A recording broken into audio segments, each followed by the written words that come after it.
मोहित कंबोज यांची पत्रकार परिषद सुरू आहे। थेट जाऊयात।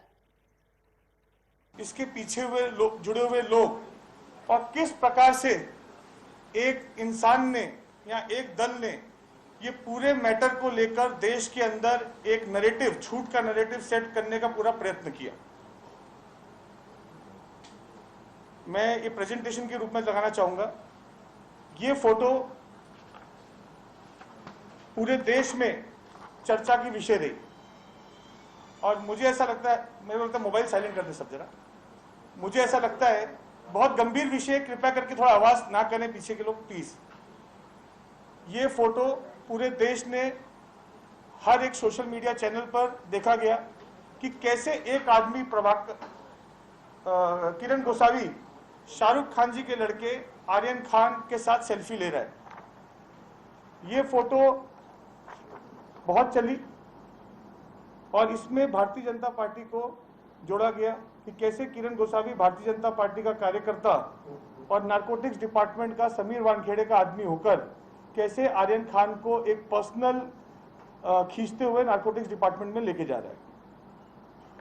आज मैं आपको ये पूरे घटनाक्रम के पहले की सच्चाई, ये घटनाक्रम शुरुआत कैसी हुई, कैसे इसके पीछे कहानी रची गई और कौन है किरण गोसावी, कौन है मनीष भानुशाली, कौन है प्रभाकर सायल, ये सब सच बताऊंगा। मैं एक पावर पॉइंट प्रेजेंटेशन भी लेके आया हूं, लेकिन वो चालू करने से पहले मैं आपको बताना चाहूंगा कि ये पूरा मास्टरमाइंड, इसका जो आपको प्रूफ दूंगा इसके आगे, इसका पूरा मास्टरमाइंड है सुनील पाटिल। नाम आप गौर से लिखिएगा, सुनील पाटिल। सुनील पाटिल जो है वो नेशनलिस्ट कांग्रेस पार्टी एनसीपी, मैं आपको सामने बोलूंगा, Sunil Patil nationalist Congress party NCP के फाउंडेशन से जुड़े हुए सदस्य हैं। ये आप फोटो गौर से देखिएगा, सुनील पाटिल जी का फोटो है जो धूले से आते हैं। 20 साल से राष्ट्रवादी पार्टी से इनके संबंध रहे हैं।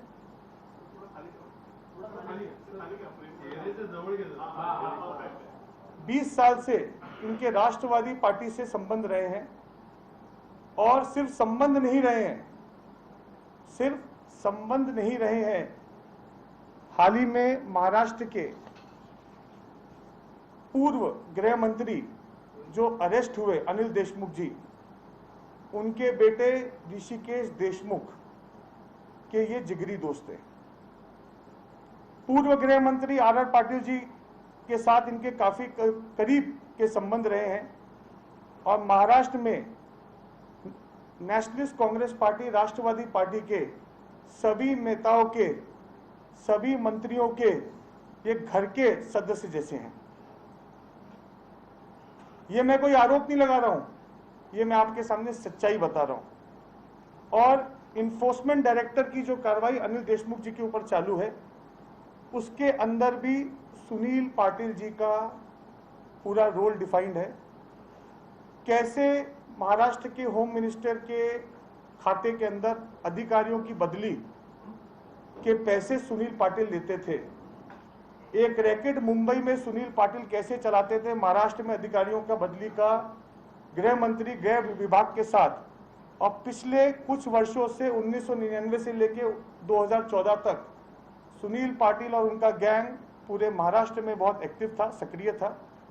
2014 के बाद जब सरकार बदली तो सुनील पाटिल भी अंडरग्राउंड हो गए।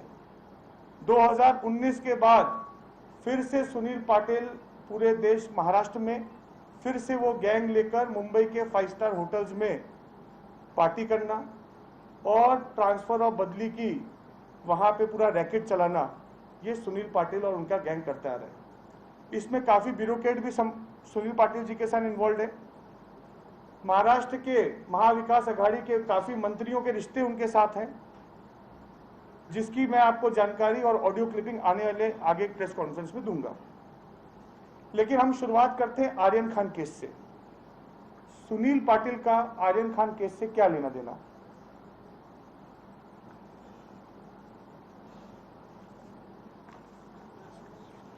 आप सबको पता होगा सैम डिसूजा नाम का आदमी, जिसका जिक्र नवाब मलिक जी ने किया, जिसका जिक्र संजय राउत जी ने किया, जिसका जिक्र प्रभाकर सेल के एफिडेविट में भी है, सैम डिसूजा। अब ये स्टोरी स्टार्ट होती है 1 अक्टूबर से। सुनील पाटिल जो राष्ट्रीय कांग्रेस पार्टी, राष्ट्रवादी कांग्रेस पार्टी के सदस्य हैं, मेंबर हैं, उनसे जुड़े हुए हैं और काफी क्लोज के रिश्ते हैं, उन्होंने सैम डिसूजा को 1 तारीख को व्हाट्सएप किया। ये मैं पूरी व्हाट्सएप चैट पूरी आपके साथ साझा करूंगा, पूरा प्रेजेंटेशन के साथ है, पूरी व्हाट्सएप चैट आपके साथ साझा करूंगा। उन्होंने व्हाट्सएप किया और फिर व्हाट्सएप कॉल किया। सैम डिसूजा को व्हाट्सएप करके बोला कि मेरे पास 27 लोगों की लीड है और तुम मेरे को नारकोटिक्स डिपार्टमेंट के किसी अधिकारी के साथ बात कराओ। उन्होंने बोला मुंबई में क्रूज पार्टी हो रही है, क्रूज पार्टी में ड्रग का सेवन होने वाला है, 27 लोगों के नाम मेरे पास हैं, मेरे को तुम नारकोटिक्स डिपार्टमेंट के किसी अधिकारी के साथ मेरी बातचीत कराओ। सैम डिसूजा ने नारकोटिक्स डिपार्टमेंट में एक अधिकारी हैं श्री वी सिंह, श्री वी सिंह, उनसे उन्होंने बात की। सैम डिसूजा जी का ऐसा बोलना है कि देश के काम करने के लिए अगर मेरे पास कोई लीड आई, इंटेल आया, मैंने अधिकारी को शेयर किया। मैंने उनको बोला कि मेरे को ऐसा ऐसा एक लीड आई है और क्रूज पार्टी यहाँ पे मुंबई में हो रही है, उसमें काफ़ी मात्रा में ड्रग का सेवन होने वाला है और कुछ लोग इसमें इसका व्यापार करने वाले हैं। तो फिर उन्होंने सुनील पाटिल जी से बात की कि हाँ, मेरी बातचीत वी सिंह साहब से हो गई है और आप बताओ इसमें आगे कैसे करना है। 2 तारीख को सुनील पाटिल जी ने बोला सैम डिसूजा को, सुनील पाटिल जो राष्ट्रीयवादी कांग्रेस पार्टी के फाउंडर मेंबर्स के जमाने से है, काफी होम मिनिस्टरों के साथ जुड़े हुए हैं, ईडी की इंक्वायरी में, अनिल देशमुख जी की इंक्वायरी में उनका नाम है, ऋषिकेश देशमुख के जिगरी दोस्त है, महाराष्ट्र के काफी कैबिनेट मिनिस्टर के दोस्त हैं। उन्होंने बोला सुनील पाटिल ने, मेरा आदमी को तुम एनसीबी नारकोटिक्स कंट्रोल ब्यूरो के एक अधिकारी के साथ मिला दो, वो आगे की जानकारी देगा, मेरे पास बहुत बड़ी जानकारी है। तो उसने बोला कौन अधिकारी, आपका कौन आदमी है जो बात करेगा? सुनील पाटिल ने बोला उसका नाम है किरण गोसावी। जी हाँ, ये वही किरण गोसावी है। सुनील पाटिल ने व्हाट्सएप पे किरण गोसावी का नंबर सैम डिसूजा को भेजा। किरण गोसावी का नंबर सैम डिसूजा को भेजा और बोला इसको आप एजेंसी के साथ मिलवा दीजिए, इसको आप अधिकारी के साथ मिलवा दीजिए और ये कोऑर्डिनेट वहां से केस को आगे करेंगे कि कैसे कैसे इनके पास लीड है, और पूरी जानकारी किरण गोसावी एनसीबी के अधिकारी वी सिंह को देंगे। ये खुद में एक बहुत बड़ा खुलासा है और खुद में एक बहुत बड़ा प्रश्न है कि कैसे एनसीपी नेशनलिस्ट कांग्रेस पार्टी के फाउंडर मेंबर आज ड्रग्स के इतने बड़े माफिया, इतने बड़े सिंडिकेट की जानकारी कैसे वहां पे सेवन होने वाला है, वहां पे ड्रग्स का सेवन होने वाला है या पार्टी होने वाली है, उनके पास आई। ये बहुत बड़ा प्रश्न एक उठता है। मैं आपको अभी जितना मैंने बोला है यहाँ पर, आपको पहले आगे जाने से पहले मैं यहाँ पे सैम डिसूजा की एक 2 मिनट की आपको वीडियो दिखाऊंगा। कृपया लाइट बंद कीजिए, मैं वीडियो चालू कर रहा हूँ।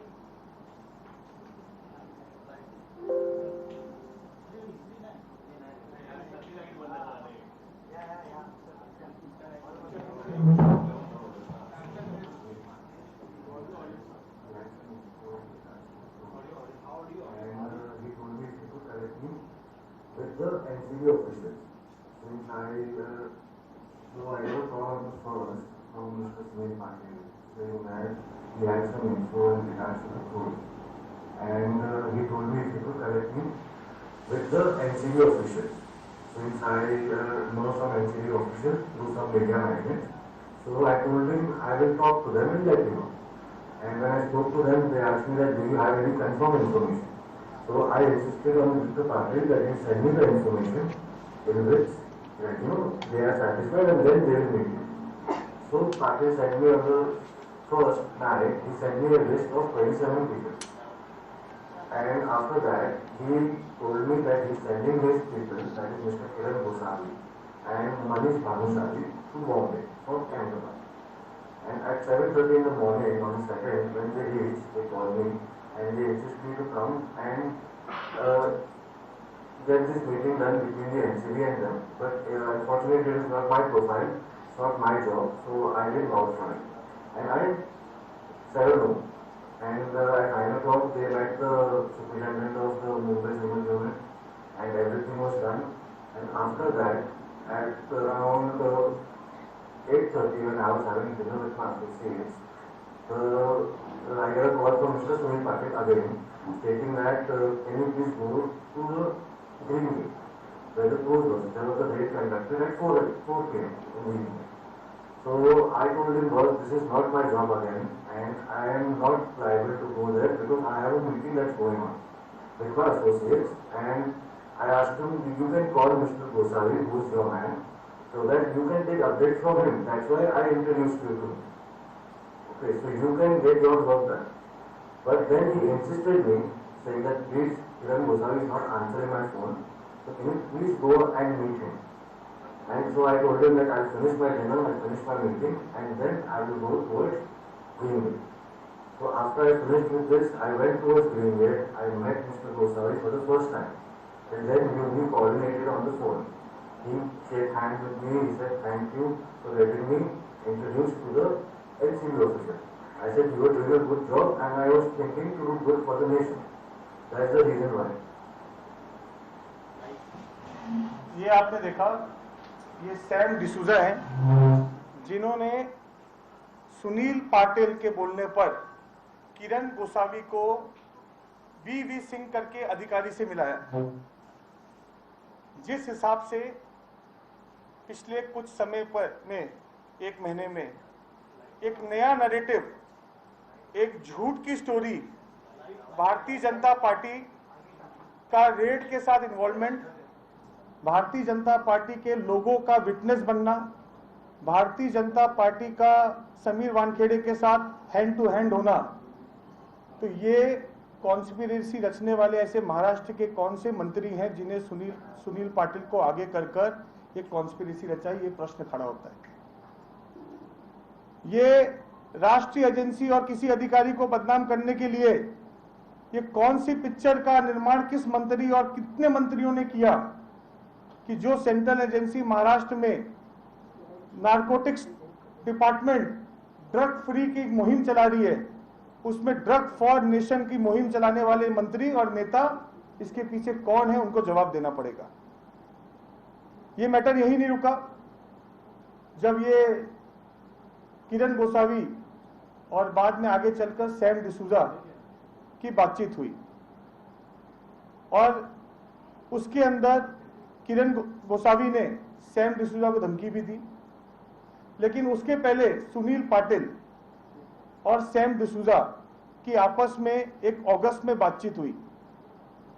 वो टेप भी मैं आपको साझा करूंगा, जिसके अंदर सुनील पाटिल कैसे बताता है कि उसका कितना रुतबा महाराष्ट्र की राजनीति में और राजनीति में यहाँ पे मंत्रियों के साथ पिछले 20 वर्षों से है।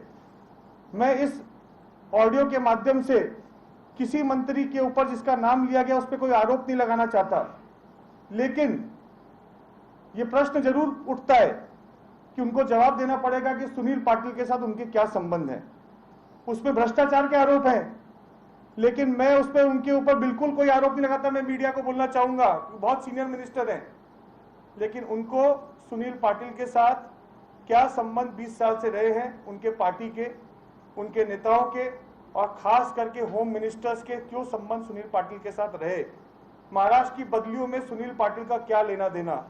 ये कॉन्स्पिरेसी जो महाराष्ट्र में क्रूज पार्टी पे रची गई, रेड की, उसमें एक अधिकारी को बदनाम करना है क्या? क्या नारकोटिक्स डिपार्टमेंट को टिंटेड करना है क्या? या महाराष्ट्र में ड्रग मुहिम को बढ़ावा देना है क्या? या कोई बहुत बड़े एक सिंडिकेट को शरण देने का काम महाराष्ट्र के कोई मंत्री कर रहे हैं? ये सवाल उठ के आपके सामने खड़ा होता है। ये ऑडियो सुनिएगा गौर से आप।